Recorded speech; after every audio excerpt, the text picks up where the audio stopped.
nominated. Yeah. All right, we're on, kids. I'm, yes, I know. It's 8:20, 8:00, but we're here. I'm James Lodge Jr. Welcome to the Boba Fett nominated. Oh, that's not my voice again. Okay, quiet, James. Quiet. James 2.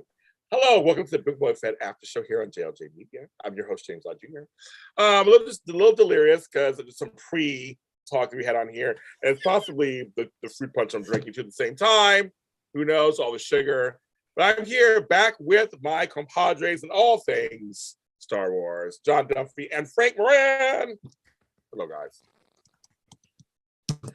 So last week, as you got somebody that was saying, people were like, well, you didn't talk about what you said you were going to talk about. No, we didn't. We talked something totally different. That's how it works sometimes. And that's how Boba Fett is now, we realize. This is a show, we can just dump whatever we want to talk about on this show because that's what we can do.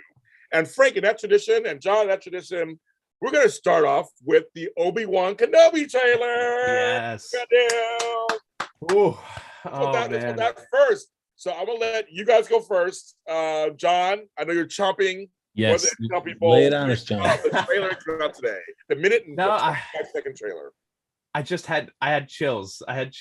Like hearing the music. It was the Duel of the Fates, right? It was that. It was Duel of the Fates. I remember Battle of the. Yes. Right. Like just seeing us open back up. We're back where we just were. And but it has a very different vibe to it, a very different feel. Like we opened up and it was a very familiar scene, but like opening with Duel of the Fates, just and then seeing Inquisitors on screen. This actually just blew my mind watching this trailer. Everything just blew me away. I'm so excited.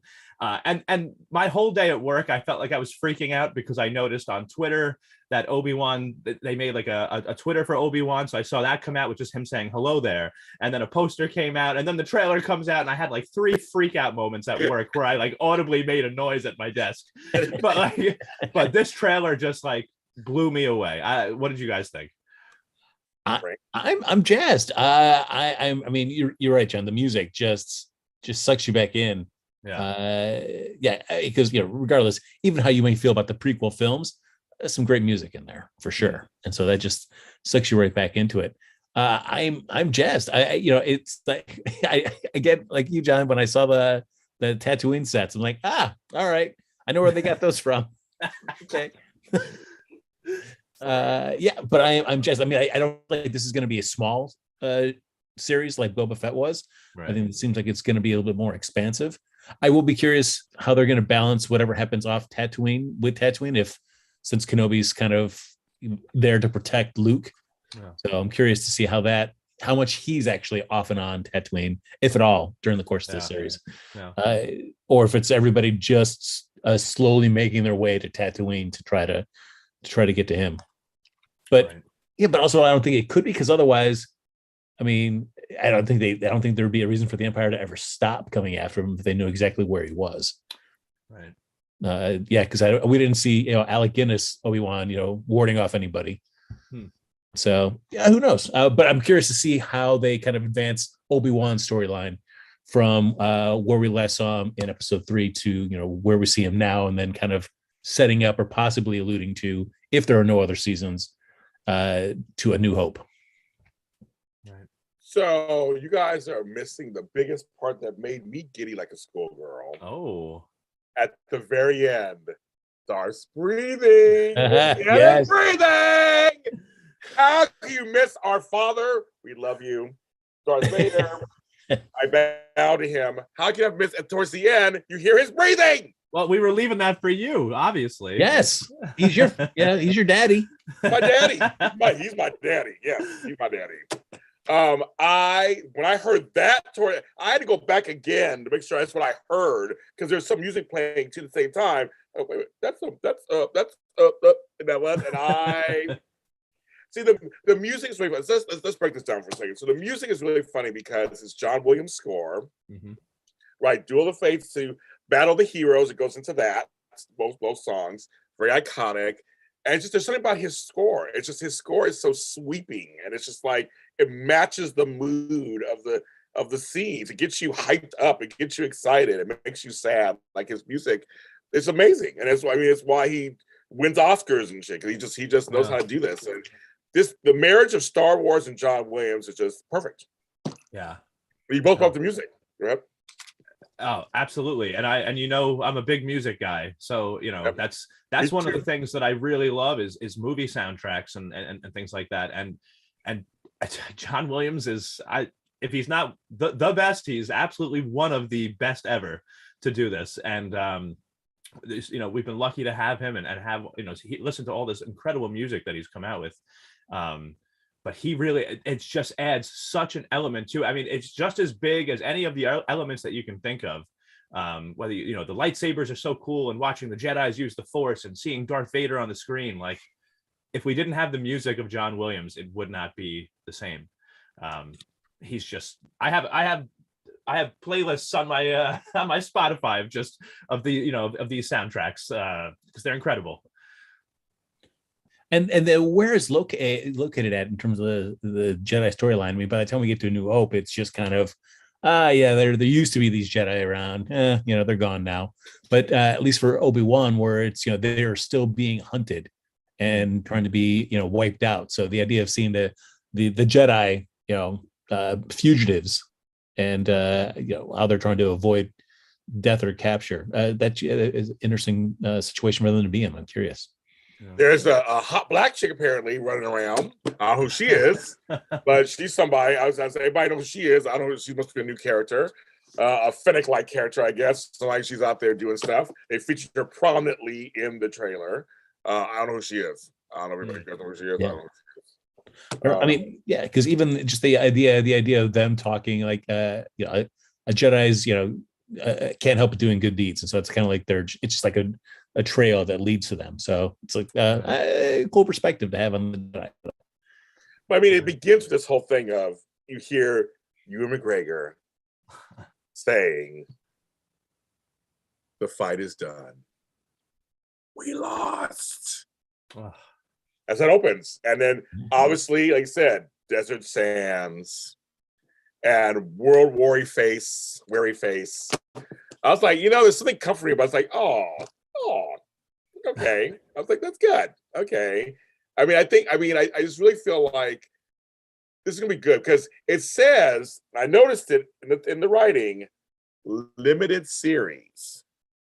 So what that usually means in TV land, a limited series or specials are basically that's a one and done. Right. Possibly you come back as another limited series, possibly, but it seems like it's usually the model is like those American Crime Stories and stuff. Usually it's limited series. It means a certain amount of episodes. They used to say miniseries all the time, but I think it's longer than the miniseries. I think miniseries, well, besides Roots, which was 7 nights, I think most miniseries are like 3 or 4 parts. But I think when they start using limited series as a title, so they're featuring it on the posters and everything. So Frank, I think it's going to be a limited. I think it's going to be one and done. I think. Which I'm good with that. I also wonder just too, in terms of looking at it from the actor's point of view. I'm sure if you're joining on to be a series, in terms of how your contract's negotiated and stuff, there, if you went to a season 2, the bumps from probably going to be much of anything until you renegotiate later on down the line. But doing it as a limited series, I'm sure as an actor you could come back like, well, no, you had me for this one, and if you want to come back, you're gonna have to still pay up to get me to come back again. So that's so money grubbing. That's not what Star Wars is about, everybody. I'm sorry. Come on, Frank. Do we know how many Hollywood? How many episodes are in this season? Do we know? I don't know. I bet you. I mean, 10 or less. I'm guessing. Let me look. Let's see if I can see. I feel like we've had 8 right in each season of Mando, I think, and we had 7 in Book of Boba Fett, I think. Yeah. Episode because limited series, I'm sure it's more than 4, right? But I think less than seasons are all. See, that's a whole weird thing now. A season can be 4 episodes. A season can be 8 episodes. It can be 6. Like it's kind of like this weird thing where it's like it used to be 22 or 23 episodes per show per season. Then I remember some shows went down to 13. Yep. It was like 10 or 15. Half season order. Yes, half season order. That's right. And now I'm like, now it's just all over the place. Okay, they're saying 6 episodes. Okay. And it says, okay, here's a little news. So Andor, which is also coming out later this year, which I'll be doing an after show for that too, has 12 episodes. Interesting. Oh, interesting. Yes. It's Obi Wan Kenobi set to premiere May 25th. Will consist of 6 episodes. Yeah, I mean that could be, I'm not necessarily thinking less of a show if it has a lower episode count. If it just keeps them kind of focused on the story and kind of lets them trim away the fat. Right. Sometimes if there's I feel like at least with like the Marvel Netflix shows, there was, it could have been a lesser amount of episodes, just really tightened, Right. but they kind of padded it out and you felt some of the unnecessary bits and pieces kind of dragging it all down. I do hope, and obviously, you want all of it to be entertaining and exciting, so you don't want to just have extra, too much extra fluff in there. But I hope if we're only getting 6 episodes, that we're not getting some of those episode lengths like we saw in Mando, where it's only 36-37 minutes or something like that for an episode. Like if we're only going to get 6 episodes, let's get at least 45 minutes to an hour in each episode. I would hope. I agree with that. Yeah, I agree with that. Right, Frank? I don't know. It was something like a month and a half ago, just cruising by on TV and catching Attack of the Clones on TV, and just going back and watching some of the light fights, like in my head, even though it's 20 years ago, thinking like appreciating that it was a step up from the original trilogy, but then even watching these and then going back and revisiting them. In my head, I thought they were much cooler than when I went back and watched them. You're like, all right. So I'm really hoping that if we get to see Obi-Wan and Darth Vader kind of square up again, we really see just an incredibly orchestrated and choreographed fight. I agree. See, I think the thing is, folks, it's generational, and I fully admit I'm of the generation that was like, those other 3 suck. That was my whole thing. And I had to watch them again. And I actually appreciate certain aspects of the now first 3. But I know it's definitely, because I have a lot of friends who are the next generation who grew up with these 3 first, who definitely like them more than my generation who like we call the original trilogy, which is 4, 5, and 6. But I have gone back and I've seen certain things like, okay, I like that part, I like this, But some of the CG, some of the special effects still don't hold up. In the second, at least in the first trilogy, which is the 4, 5, and 6, it's all confusing. Whatever fuck. It's 70s and early 80s. Like you kind of get it. But this next one, because it was hyped to be so much better. I remember when it first came out, I was like, oh, it'll be a better technology. We have the technology, that kind of thing. Not really. Not really.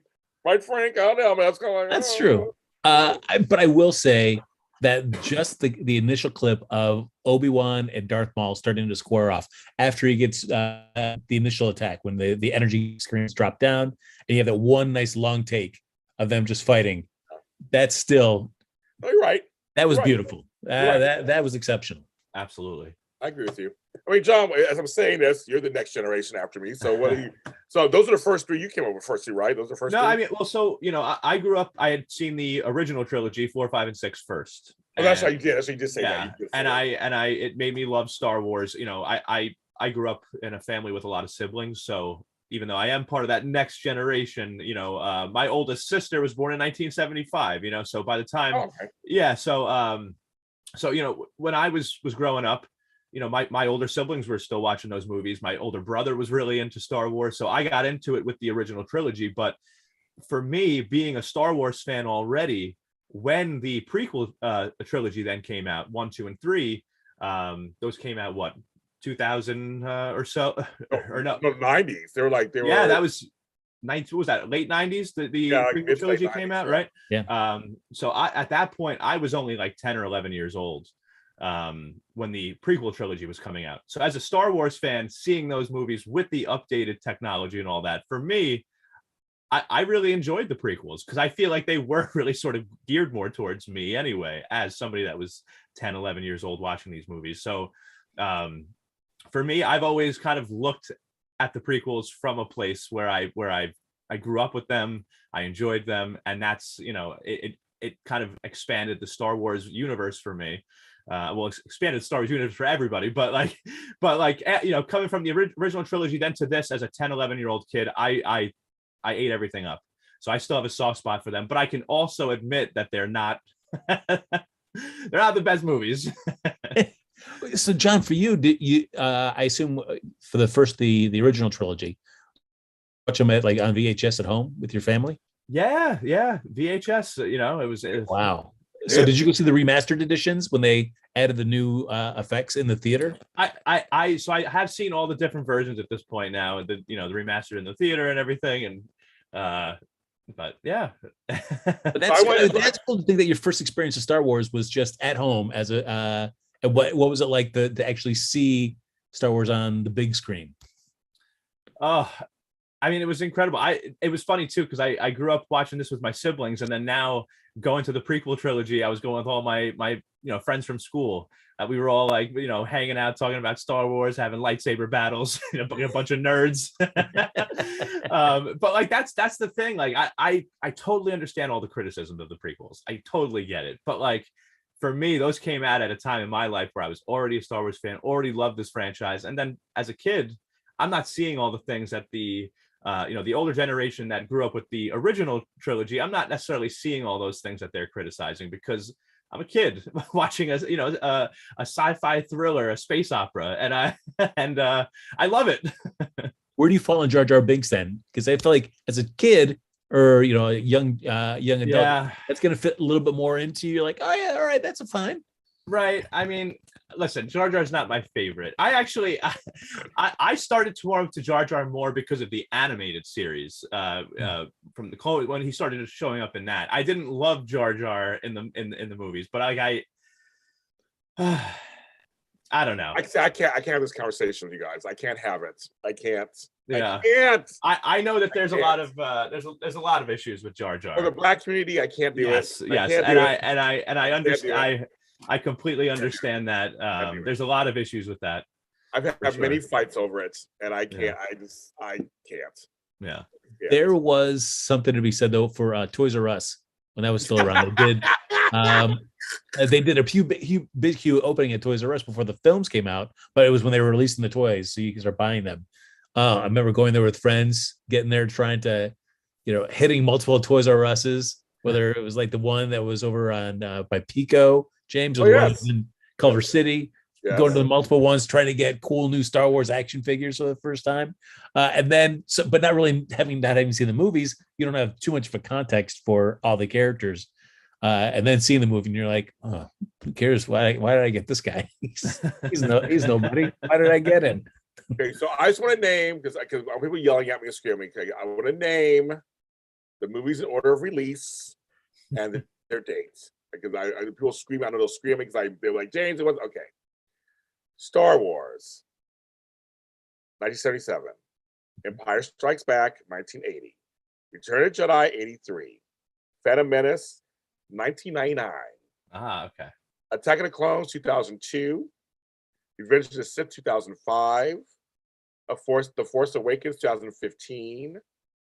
Last Jedi, 2017. And Rise of Skywalker, 2019. I'll make sure I said that, because people, you said that. I'll make sure I get it all out. So those are release dates. Well done.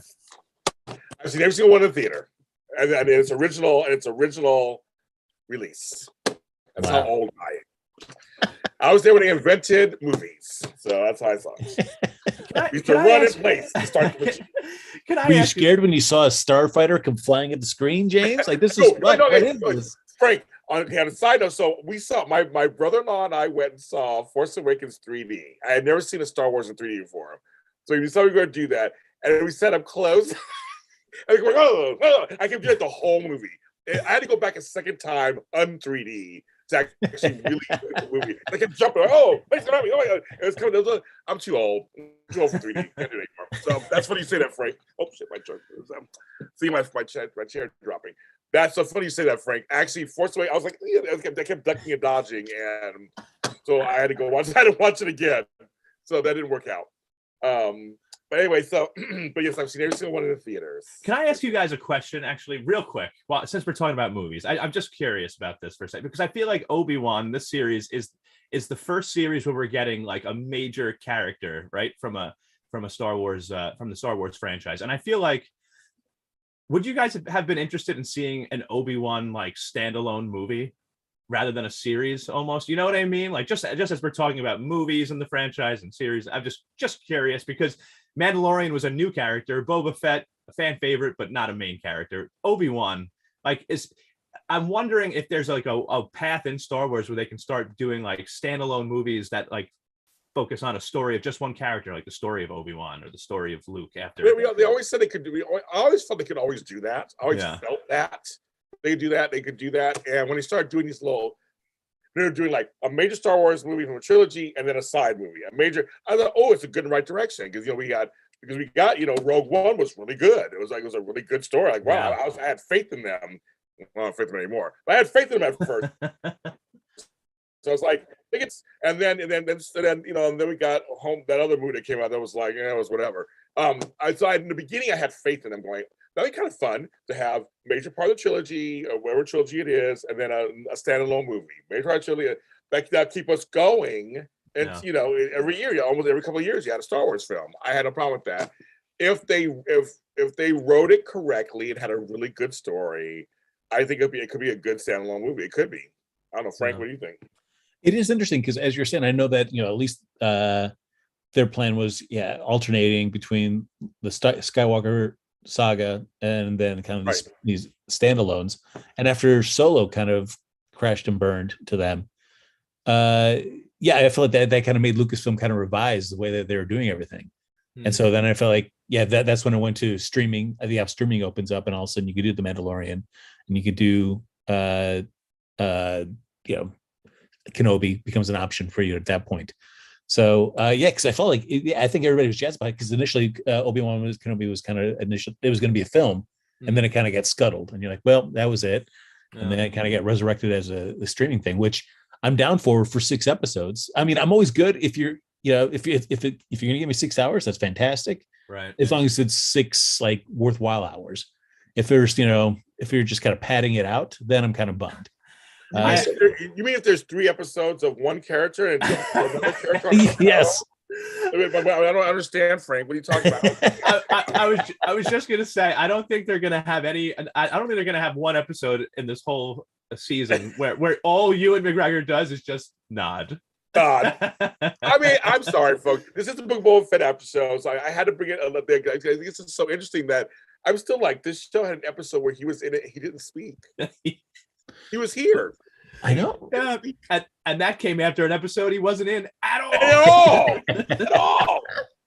I was like, I feel this is gonna be all Kenobi all the time. I have a feeling this is gonna be like, we still know when Hayden comes in as Anakin. We don't know when that happens, but it's only 6 episodes, I guess, so it was gonna happen quick, I guess. I mean, I feel like they must have rolled that out at the pitch meeting for Boba Fett series, and then we're gonna do a couple episodes with Mandalorian, rather than when they just read the scripts for that episode. And he's like, "I'm not in this episode." Oh wait, I don't do anything in this episode except nod. Is that right? Frank. I mean, come on. They had to pitch it to him, I guess. I'm thinking, how could you get a script one day and you're like, I'm number 1 on the call sheet, now number 20? Like I'm being on the line. They're all tomorrow. Just come on when you feel like it. We'll just film your scene really quick. It's all about Ming Na has all the lines. Don't worry about it. Like, how do you tell your lead? He's number 1 on the call sheet, Frank. Number 1 on the call sheet. But is it also something to lapse into our other love, James, of soap operas? When a character gets an episode where they're in the hospital bed and they're unconscious, where it's like easy money that day because they're just laying there. That's true. Because you look at it and go like, all right, I just get a nod this episode. I still get paid the same. That's great. Thank you, guys. Actually, Frank's right. He's right. That's true. You get a little break. No 18-hour day for you. I mean, you just come on for a sec. Let Homegirl do all the talking. Everybody stands. I mean, literally, nobody had lines except for her. And then Amanda during that one episode. And literally, that's what it was. So they all just showed up to set, got dressed in costume. Yep. Frank got dressed. John got dressed in costume. And then just was like, we'll just stand here and nod. I want that job. And I already told you, see, Lucasfilms, you're watching, I'll do whatever you want. I mean, you want to just show up and just be, you want to be, I mean, I'll just stand there. You can blow me up wherever later, that's fine. I just want to be under enough to have screen time and a character made of myself. That's what I want. I mean, whatever you want. To go back to Hayden Christensen, as you were saying, James, what are the odds that we see him in any sort of flashback to kind of his Clone Wars look? Or is it all just going to be him as Darth? Well, that in the trailer, who are we looking at? The little kid for a second. Oh, that's what Luke, right? That's Luke, isn't it? Is that Luke? Gotta be Luke, right? Yeah. Luke. So yes, I have a feeling. Yeah, we're gonna see a flashback. It'd be smart. I think you guys think it'd be smart if they did that. It'd be smart if they do that. I think people would be jazzed to see him kind of in that Clone War, especially, they do such a good job of recreating the look of the animated stuff in live action. To see him in his Clone Wars gear for that, I think that would be cool. You think if they did a flashback like that, like I mean, who knows what they have to even use, but like if they were to use some kind of flashback and work that in, do you think they would try to use like footage that maybe wasn't used in the prequel trilogy movies, or would they reshoot? Would they shoot something new with him looking like, I feel like they would shoot something new and probably try to de-age a bit. De-age, yeah. I mean, I certainly had a TV, even a streaming budget, even with Disney and their money. I mean, you probably wouldn't be able to use it a lot, right? So I mean, I bet I could see something to the extent where we saw kind of like Luke's involvement in the 2 Mandalorian episodes, right? Like in terms of that much of an episode. I don't think they'd want to go like very much longer to have him kind of in flashback mode. Right. I agree with that. Actually, I do agree with that. I think it'd be smart for them to do something like that, just kind of like to kind of tie it together a little tighter. Right. It'd be fun for fans. Because he's going to be in Ahsoka too, so I would definitely want to see him as Anakin in a flashback on Ahsoka. Yeah. Sure, have him be Darth Vader. Well, no, he can't be Darth Vader at this time in Ahsoka because that's after the fact. So it can only be Anakin. And well, maybe a little bit of Darth, because I know they've kind of fought once or twice as Darth in the cartoons. So it'd be very cool. It'd be very cool to have Anakin, in there a little bit. Yeah. Call her Snips in live action. Come on now. Oh yeah, oh God. I know. Well, it's so funny. You bring up a good point, Frank, about the whole. There's a whole animated series world with the Clone Wars and Rebels and all those. But there's also the live action world, including the movies and the couple of series come out. It's such an interesting thing. I don't know. So it's, I mean, like I said, we created some things in the animated series that were really good that everybody watched. I mean, there are people who they were popular, but there's a lot of folks I know who said they've never watched any of the animated stuff. They only watched the live action stuff. Oh, and the animated stuff is so good. But so tell people why. Why do you think folks are just not watching? They're like, I only want to see real people. I don't want to see cartoons or something. Like, why do you feel like? And you try to tell them they're actually really good. Like the Bad Batch was really good. Like these are a really good show. They had good story. It's just not real people and real. I mean, not live action people. Yeah. I mean, I'll be honest. It took me a long time to come around and start watching the animated stuff. I stayed away from it for a while, and I think I had that same kind of thing. I was like, oh, it's animated. It's probably really just for kids or whatever. But you know what? All of Star Wars is really at heart for kids. So, so I got into them, and I'm incredibly happy that I did. I feel like all of the animated series, for the most part, are incredibly well done. The animation really is great, especially in the newest season of Clone Wars that came out recently, in the first season of Bad Batch. And you know what? Yeah, sure. It's animated. So it's a little bit cartoonish and it's a little bit more for kids. So sometimes it's silly and it's stupid, but they fill in major storylines. You get more history of the whole Star Wars franchise. They really do a great job. And I've watched, episodes of some of the animated shows where I left almost feeling as like emotional as I would walking out of like a brand new movie, because, like just as almost as we were talking about, like in one of the animated series, you get to see Ahsoka fight Darth Vader. And if you know the history, of where that started, that relationship started, like, what am I watching right now? And this is coming from one of the animated series. It's not coming from a movie or a series or anything like that. This is coming from an animated show. So, I think if you're a big Star Wars fan and you like to get more of the story filled in and learn new things and just see really cool stuff, I highly recommend watching all the animated series. For sure, because it's these are characters that, I mean, if you love Star Wars, you're intrigued by these characters. And I would say, at least for me, Anakin is a character that I think doesn't have a lot of depth in the films, in the prequel films. And it really took the Clone Wars to really kind of dive deep into that character and show you like there is much more to Anakin, and really kind of helps make the transformation from Anakin to Darth more resonant, because you just get more you get more invested in that character as Anakin. Absolutely. Yeah, because I feel like everybody felt like out of the prequel trilogy, Anakin, like, oh really, this is the guy who's supposed to bring balance to the Force, this whiny kid. Like that's what, like, I feel like the impression was of him. But in the Clone Wars, you get to see Anakin be the hero that, like, you really get to see him be Anakin Skywalker, like this legendary Jedi who, like you said, when that transformation happens, it's just all that more dramatic, and it's, it changes the whole view of it, really, because you get to see all these great things that he did in trying to help the Jedi, and trying to help the Republic and all that. It's incredible. Yeah, as much as you have to thank George Lucas for a lot of stuff for the Star Wars universe. I just felt like in terms of pacing and structure and character development, not always the strongest. And so I felt like that was really, for me, at least in the trilogy, if the idea was to kind of show us the fall from grace from Anakin Skywalker, I just felt like the films never got me to that point to really buy that flip and really get invested in, like, the sense of betrayal and the hurt from his side, as well as Obi Wan's side. Just never came together for me on film. I feel like the most memorable thing that I always see people joking about with Anakin from, like, the prequels is his opinion on sand, and how he doesn't like it because it's so coarse. And it's like, come on, Anakin Skywalker needs to be remembered better than this. Yes. There's a lot to be said about Jake Lloyd's haircut, the bald hair when he was a kid. There's a lot of jokes made about the character. It's so funny, isn't that crazy? Like, because I remember hearing about the trilogy, I was like, ooh, we're going to see him turn into Darth. Like, that's a big, for me, it was a really big deal. Like, I want to see how that really happens. You're right, it just wasn't as well as I thought it could have been. Yeah.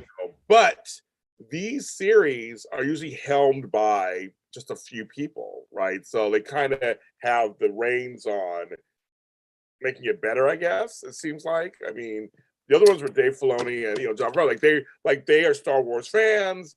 They're kind of in charge of the series, who directs them, who writes them. Sometimes they write them sometimes. Maybe it's then, like, these movies, it's like, you get a movie and you get a movie and you get a movie. Like, it's just no, supposedly they're a trilogy. And they don't, oh, sorry, cussing. Right. They don't, Frank knows what I'm talking about. It's crazy. Hopefully they've learned from these series, though, that continuity and consistency is good. You can't just, if you're making one trilogy where you're telling a story, or continuing a story, like, keep the same people that have the same creative ideas in place. Don't hand it off willy-nilly. That's what they did the last one. Like I said, you get one. They gave Frank one. It's Frank. You can absolutely. Why not? Hopefully they've learned that lesson from these series. You have, consistent leadership group in charge. They get to helmet. Yeah, absolutely. Well, guys, I have a big announcement to make. Oh my God! I would save it for Frank. I got one too, Frank. You're getting what, 11? I'm getting 12, and John's getting 13 or whatever. That's what's happening. I don't know, because I think that again shows just how, like, I don't want to say like exceptional, but how exceptional but unusual Marvel is, because the amount of films that they put out now, they did a slow ramp up from their one film a year to then 2 or 3. Now they're doing three films a year, and continuously. And so for Lucasfilm to say, like, hey, in theory, it sounds great. Oh, we'll do a Skywalker saga, and then we'll do a standalone film. We'll just flip them each year. Them realizing it's not an easy formula to crack. And so I could understand them after, maybe not having the issues that they felt they had with Solo, saying we really kind of need to rethink our strategy in terms of how we're telling story. And so the idea, if they wanted to kind of cross over to streaming and have some more consistency with a Dave Filoni and a Jon Favreau, kind of building out something there, that's cool. I'm down for that. Yeah, I agree. I think plus TV is a little different. And when I say TV, folks, we mean streaming and all. The TV now is a big word that just kind of encompasses all of that. We don't mean network or cable. Now we're including streaming. That's also part of television, I guess, so to speak. There's a whole different world there too. There's a whole different world of what's considered a hit, what's not considered a hit. There's more episodes per than just like a movie. Even TV movies, same thing. They look at numbers and like how that do and how to perform, and it's also it's easier access. The last couple of years we've had this weird little thing called COVID. Have you guys heard of it? That kind of disrupted theater going for a while, obviously. And I have friends like myself. I saw one movie the last 2 years in the theater recently. That was the Aretha Franklin movie with Jennifer Hudson. I went with Marissa Serafini. Frank went with her. Nice. Went to a theater here in South LA that was totally half empty, so I felt safe. But I haven't gone back since. I got a giant screen TV, 55-inch TV. I got good surround sound. I was waiting till it comes out HBO Max or whatever. So I seriously have not gone back to it. Like the Batman's out right now. I do want to see it. I'm not going to the theater to see it. I was waiting till I can see it on here, and I'll just watch it on here, I guess. I mean, that experience has changed too, right, you guys? Yeah. True. I mean, I would think. I mean, I was busy working this weekend, but I mean, but usually when a superhero film comes out, I'm like right there. Okay. And I maybe could have carved out time if I was really adamant about seeing it. But I didn't. I was like, I'll catch it, next weekend, or I'll wait 45 days and see it on HBO Max. Right. Yeah. So I don't know. I feel like I don't know if streaming, at least for movies, there is such a huge thing. It's got to have a great opening weekend. It's got to be that. And I feel like there's so much pressure to really deliver, especially on a significant IP like Star Wars film or DC or Marvel, whatever it is. Streaming, I mean, yes, you want to have a hit, but I also feel like the stakes are, like, I don't think anybody's saying like, oh boy, that Mandalorian, that was a garbage show, we're never going to watch. It was told well, and it catches fire with everybody, but I don't think it has that same pressure that it's got to be, number one in the box office kind of stress that a film does have. But Frank, you almost proved my point. You're like, I'll just wait. This is the first thing you say. You usually go out first thing. I wonder if the pandemic also, you said you had to work, but like, I wonder if the pandemic also kind of just went and subconsciously said to you, well, I mean, I don't have to go to the theater anymore. Like in the old days, I go to the theater a lot. Yeah. I mean, John, how does back there for you? Also, I don't have back there for you. When was the last time you were at the theater, John? I haven't. I honestly can't remember the last movie I saw. and I know that most of that is because of COVID. But I'm not sure. I mean, like, I missed that experience. Like, I remember the excitement of going to see Avengers, Endgame, in the theater with my friends and all that. Like, that was incredible. But the same way, like, I unfortunately still haven't seen Spider-Man No Way Home, but I've been patiently waiting for the streaming date. But actually, it is actually funny that we're talking about this though, because I think I'm going to see the Batman with my sister Mary this weekend. Okay. So, Nice. Okay. So very excited for that. We've both been wanting to see Spider-Man No Way Home, but we were considering going, and then we just ended up never getting there. And we were like, all right, let's go to this one. So when we see, I'll let you know how the Batman is. All right. After this weekend. That's not to see, but you haven't gone a long time either. So it's kind of like, I think I might go to a movie again, possibly, if someone said let's go to the movies, like with somebody maybe. Right. Myself, I mean, in the old days I go movies by myself sometimes. I had no problem with that, but it was a different world. I just sit at home in my eating pants, and I'll just watch whatever the latest movie is. I can wear, I don't have to put on a bra or anything. I just watch TV. I mean, that's what I'm going to do. Hey, you don't worry about the noisy people by you. Right. Which is one thing that I've been to the movies, a little bit, but I enjoy the fact that when I do go, there's less people. But also if I can just sit at home and watch Dune like I did when it came out, I was like, I'll put it on HBO Max and watch it day and date. That was great, just to be able to sit at home, turn the lights off, watch it after everybody's in bed, just pop it on. It was great. Right. Yeah. Yes. Well, folks, maybe next year we'll talk about actual Boba Fett. I thought. I mean, it's been an hour. I guess we'll just maybe. Who knows? Maybe we won't. I don't know. I just changed the title of the show. Just in case. I did last week. I tell you, we're gonna stretch this out as long as we can until Kenobi comes, and then we'll then we'll have that. I just uploaded the whole slate and everything, so Obi Wan Kenobi is ready to go when it comes on May 25th. And these two said they do it with me, so we'll see if that happens. Yes. I don't know what happens between May 25th and now. I'll be a year older. My birthday's in May, so I'll be a year older. Hopefully I'll live. Tell you what, I think I just live to watch Kenobi, please.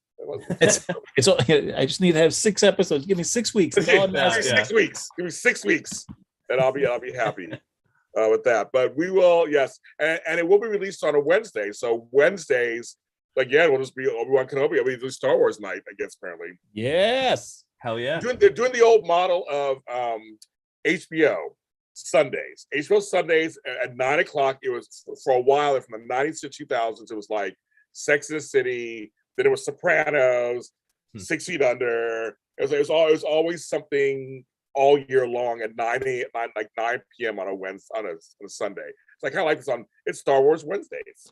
Yeah. Someone says they wish it was released May 4th, of course, but that didn't happen. Yeah.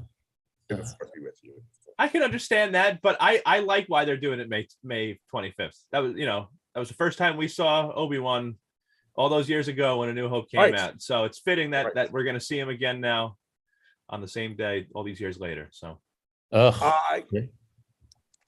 agree, Frank? Yeah, I agree. It's gonna be cool. I can't really think of another original series character I would be as jazzed about to see a film by. I mean, I guess we're lucky also too that the actor that's playing him is aging gracefully into a role that was originated by an older actor. So it just serendipitously it all works out. Yeah, I mean we have return. Yeah, it's the first time we're going to see returning people from the movies. Yeah, come into a series and play the same role. I think that's very cool. Actually, it's very cool. Yeah, because there really isn't anybody from even the prequels or even the original series. I feel you can do that with today. I mean, Chewbacca, but I mean, right? That thing that's a tough one to do a series about. As we saw for the holiday special, guys. I really hope we get either Qui-Gon Jinn as like a Force ghost or Qui-Gon Jinn as just in like a flashback or something, like some moment between Obi-Wan and Qui-Gon that maybe we haven't seen before, and it's a flashback or something. I don't know. Would love to see Liam Neeson again. You don't want a Rey storyline, a Rey series, or look at Frank. I don't know, Frank. You're not liking that idea? No. Okay. Great. Yeah. Something about like the Emperor getting all these people out to this far off remote planet to build all these starships that he needed. Let's just watch that story. That seems really fun. Frank, I think I'm gonna talk to them over at Lucasfilms and say let's greenlight that. And I want Frank to work on it. I want Frank to be part of the staff and work on it. I would welcome it with open arms. Would you be interested in a Kylo series? Kylo Ren? Oh yeah, what about that? No. Frank's like no. He's like the story of we open up, he's destroying Luke's temple, and then see what happens after that to how from where he got from there to the First Order. The idea of Kylo Ren is interesting, and yet I don't know if it was a factor of the inconsistency with the directors and all that kind of neutered his character arc. I would have, if there had been kind of one coherent vision the whole way through, I would be more interested in seeing that character's journey. Yeah. There are moments within those 3 films that and his performance that I enjoy, but I also feel there's just it's all over the place too. How great would it be though, like if they had done it better? I agree with you. Like, and we got a series like that, and we were getting flashbacks of like Han and Leia raising Kylo, and the possibilities. Oh. I know. Trust me, I'm all about that. I'm all about that. Yes, but all right. That's where we'll end the show tonight. But we'll be back next Wednesday talking about something. We're gonna figure out. Maybe Boba Fett related. Who knows? Finally, we'll talk about that. And maybe it was about his first appearance on the Star Wars Holiday Special, 1978. That's when I first saw him. But I'll tell you that story next time. John Duffy, you're doing. You got the new Star. You got the new Survivor. You got Big Brother Canada. Tell me what's going on for you. Yeah, so we are focusing mostly on Big Brother Canada. We may do like a weekly update on Survivor, but we've been diving into Big Brother Canada. It's a new season 10. Me, my good friends Gina and Kyle, we do that every Thursday night. We're going to be doing it, maybe sometimes on Monday, but yeah, you can find us at BB Jury Duty. We're Jury Duty of Big Brother Podcast. We're coming BB Can 10. And if you want to find me, I'm at JDon89.